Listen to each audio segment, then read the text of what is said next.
Bom dia a todos, que todos estejam na graça de Deus, amém? Hoje, manhã de domingo, estamos entrando aqui para dar continuidade à nossa leitura bíblica. Eu consagro nossa leitura bíblica ao nosso Senhor Jesus, que através dessa leitura bíblica Deus possa abençoar a vida de cada um de nós. E que vocês possam ser edificados a cada palavra que é citada, amém? Hoje nós iremos entrar no capítulo 60 do livro de Isaías, que fala sobre a futura glória de Sião. Nossa última leitura falava sobre os relatos dos pecados de Israel, a confissão do pecado, a restauração pelo Messias. E hoje nós iremos falar sobre a futura glória de Sião, amém? Versículo 1: Levanta-te e resplandece, porque já vem a tua luz, e a glória do Senhor vai nascendo sobre ti. Porque eis que trevas cobrirão a terra, e a escuridão os povos, mas sobre ti surgirá o Senhor, e sobre ti será vista a sua glória. Os gentios adorarão os deuses de Israel, e andarão os gentios à tua luz, e os reis ao resplendor que te nasceu. Levanta os teus olhos em redor, e vê todos estes já se juntaram, e vêm a ti. Teus filhos virão de longe, e tuas filhas se criarão ao seu lado. Então verás e resplandecerás o seu coração. Temerá e se alargará, porque a mudança do mar se tornará a ti, e as forças dos gentios a ti virão. A multidão de camelos te cobrirá, os dromedários de Midian e de Efá. Virão todos de Seba, trarão ouro e incenso e publicarão louvores do Senhor. Irmãos, multidão de camelos refere-se a um contínuo multidão de camelos. Refere-se a um contínuo fluxo de caravanas, que indica que Jerusalém não é apenas o centro da glória espiritual, mas também o poder econômico. E publicarão os louvores do Senhor. Nos diz que a prosperidade do mundo está vinculada aos louvores do Senhor, amém? Todos os rebanhos de Quedar serão ajuntados a ti, e os carneiros de Nebaiote te servirão com agrado, subirão ao meu altar, e eu glorificarei a casa da minha glória. Quem são estes que, como nuvens, vêm voando e como pombas às suas janelas? Isso se refere aos navios que virão de todas as partes do mundo de Israel, o que, como já foi dito, acontecerá na futura era do reino. Versículo 9: Certamente as ilhas me aguardarão, e primeiro os navios de Tarsis, para trazer os teus filhos de longe, e a tua prata, e o teu ouro com eles, para santificar no nome do Senhor teu Deus e do Santo de Israel, porquanto te glorificou. A glória milenar, as bênçãos de Deus. E os filhos dos estrangeiros edificarão os teus muros, e os teus reis te servirão. Desculpe, irmãos. Porque em minha ira te feri, mas na minha benignidade tive misericórdia de ti. E as tuas portas estarão de contínuo abertas, não te fecharão nem de dia nem de noite, para que tragam a ti as forças dos gentios e os seus reis conduzidos com elas. Porque a nação e o reino que não te servirem perecerão, sim, essas nações de todos serão assoladas.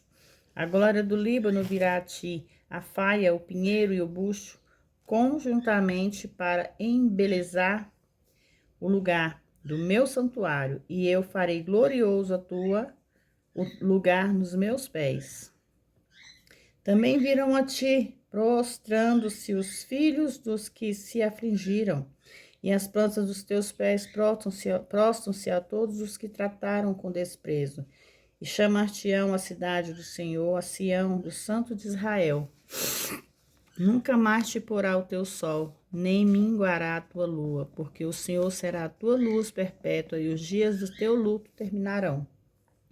E todos os teu povo serão justos para sempre, herdarão a terra, serão renovos por mim, plantados obra das minhas mãos, para que eu seja glorificado. O pequeno virá a ser 1000 e o mínimo uma nação forte. Eu, Senhor, o teu tempo, farei isso prontamente. Amém? O pequeno refere-se ao pequeno rebanho que o tempo devido herdará o reino.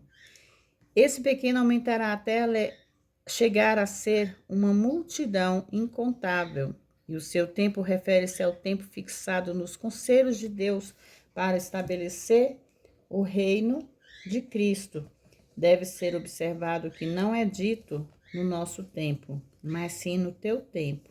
O que se quer dizer os tempos e as estações que o Pai estabeleceu pelo seu próprio poder, irmãos, e não pelo poder da igreja. Amém?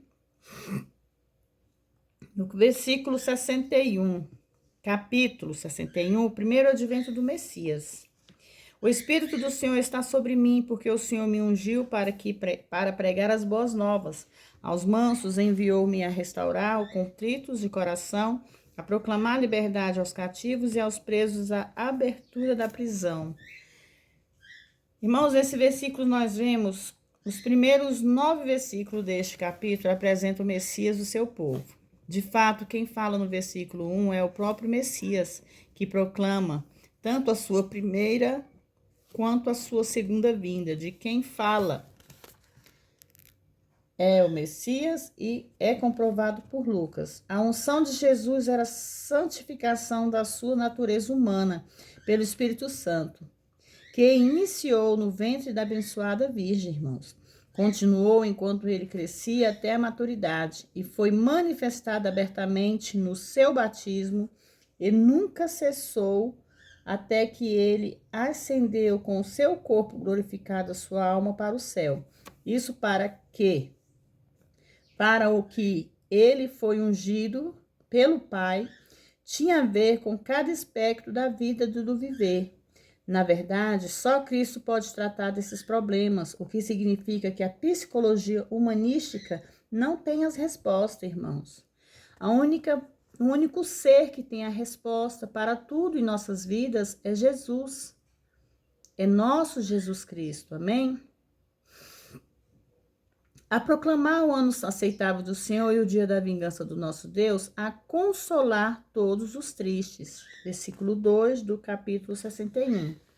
A segunda vinda do Messias Sião, a reconstrução dos lugares assolados. A ordenar acerca dos tristes em Sião, que lhes dê ornamento por cinza, óleo de gozo por tristeza, vestes de louvor por espírito angustiado, para que se chamem árvores de justiça. Plantarão o Senhor, plantação do Senhor, para que ele seja glorificado.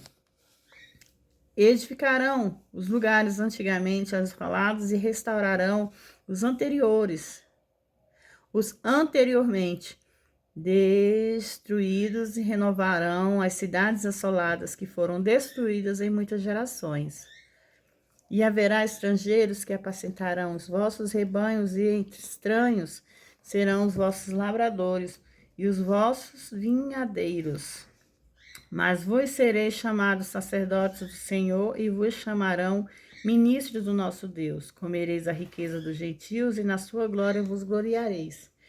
Em lugar da sua vergonha haverá dupla honra, e em lugar da afronta eles se regozijarão pela sua parte, pelo que em sua terra possuirão o dobro e terão perpétua alegria, irmãos.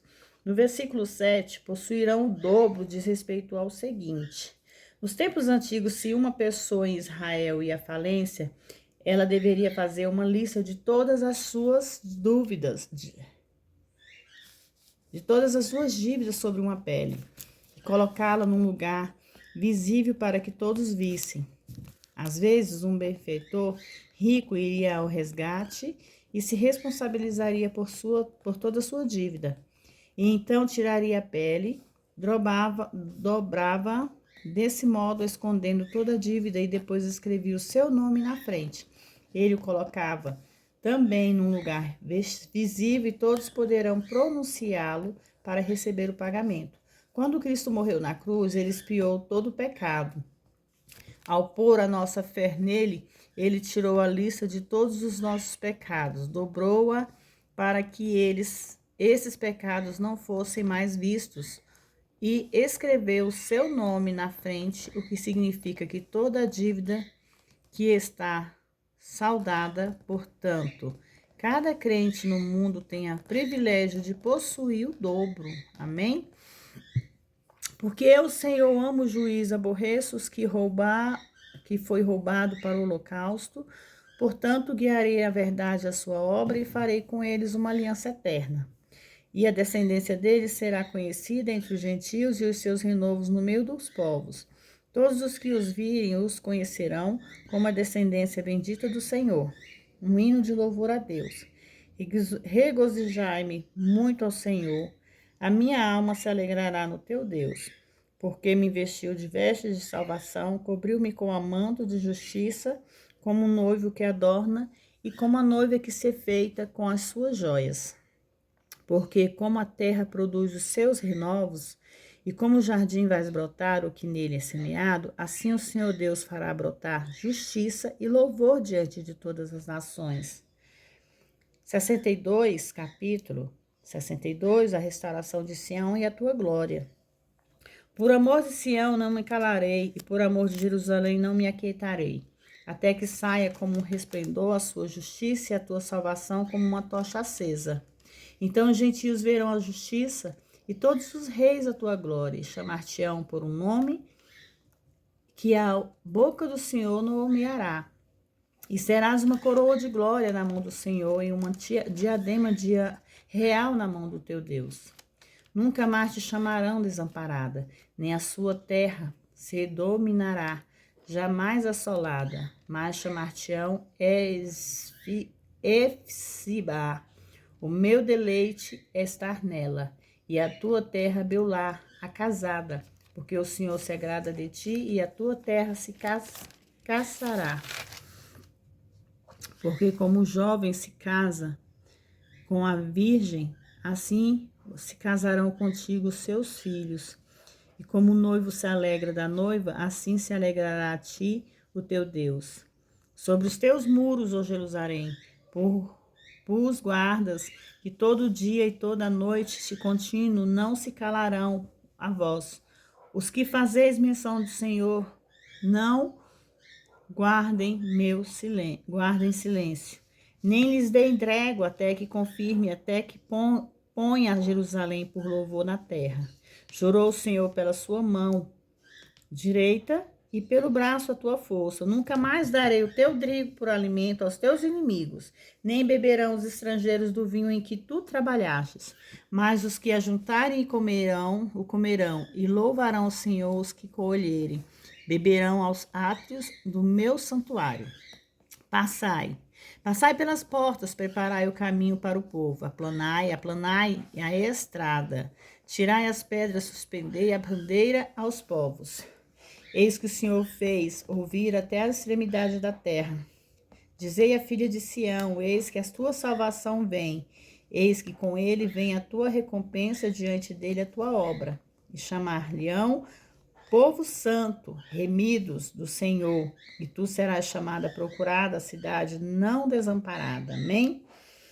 Tudo isso fala da vinda da era do reino, quando Cristo reinará supremo com Israel, tendo aceitado não apenas como seu Salvador, mas como seu Messias. Como resultado, em todas as partes do mundo, eles serão chamados o povo santo, remidos do Senhor. A cidade não se desamparada caracteriza Jerusalém, que tantos séculos ela foi desamparada por Deus, porque Jerusalém o havia abandonado. Agora eles o aceitaram, portanto, é a cidade não desamparada, o que significa que Deus colocou a tua aprovação sobre ela ao torná-la capital do planeta Terra e o domicílio do Salvador. Amém? Irmãos, aqui nessa palavra nós vemos que a vinda do Senhor, nós não sabemos. Claro que nenhum de nós aqui na terra sabemos quando será a vinda dele. Mas nós sabemos que nós iremos até ele. E para que isso possa acontecer, nós temos que andar nos caminhos dele, nós temos que se voltar para ele. Irmãos, pecado todo mundo tem. Não há um pecador sequer na face da... Não há nenhum que não seja pecador na face da terra. Mas são pecados que Deus pode perdoar. São pecados que nós podemos se livrar dele. Nós podemos fazer diferente e não pecar mais. Porque não existe pecado grande nem pecado pequeno. Existe o pecado. Seja ele grande, seja ele pequeno, seja ele como for. Aos olhos do Senhor se torna um pecado. E para que isso não aconteça, nós temos que estar firme e forte na presença dele. Pedir a ele sabedoria, pedir a ele discernimento e pedir a ele que ele possa nos guardar de todos os laços tramados pelo inimigo. Porque nós estamos aqui e todos os dias nós temos algo para nos livrar. Temos que pedir a Deus para nos livrar dos laços do passarinheiro, nos livrar da peste perniciosa, nos livrar da maldição, nos livrar das pedras de tropeço em nossas vidas. Porque todos os dias nós temos algo ruim que pode acontecer, mas a gente pode passar por ela estando na presença dele. A gente pode vencer uma doença, a gente pode vencer uma enfermidade, a gente pode vencer uma depressão, a gente pode vencer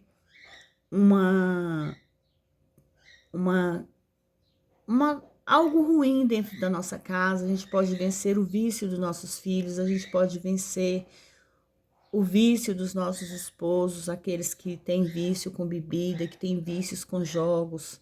Irmãos, nossa vida ela é cheia de turbulência. Só que se não existisse essas turbulências em nossas vidas, nós não buscávamos a Deus. Que de fato, mesmo nas turbulências, muitas vezes nós esquecemos que existe Deus. Nós esquecemos que só Ele pode nos livrar dessas turbulências. Agora imagine se não tivesse nenhuma turbulência nesse mundo. Nós não estaríamos nem lembrando que Deus existia. Eu tenho certeza que muitos nem lembrariam. Então Deus permite com que aconteça as turbulências em nossas vidas, para que nós lembramos que Ele é o Senhor em nossa vida. Amém? Que essa palavra possa vir, permanecer aos corações de vocês. E, sobretudo, que nós possamos entender que se nós colocarmos Deus na frente de todas as nossas decisões, tudo vai dar certo. Tudo dará certo, irmãos. Então, que vocês possam colocar Deus na frente da vida de vocês, na casa de vocês. Bota Deus na frente dos seus filhos, na frente do seu casamento, na frente da sua vida financeira, vida sentimental, vida familiar, na vida espiritual. Bota Deus na frente de tudo, irmãos. Dê o primeiro passo junto com Ele. Nunca dê o primeiro passo sozinhos. Que nós possamos dar o primeiro passo sempre junto com Deus, para que Ele possa nos guiar ao caminho certo. Amém? Que vocês tenham um bom domingo, que vocês possam ser abençoados por Deus, que Deus possa entrar com providências na vida de vocês.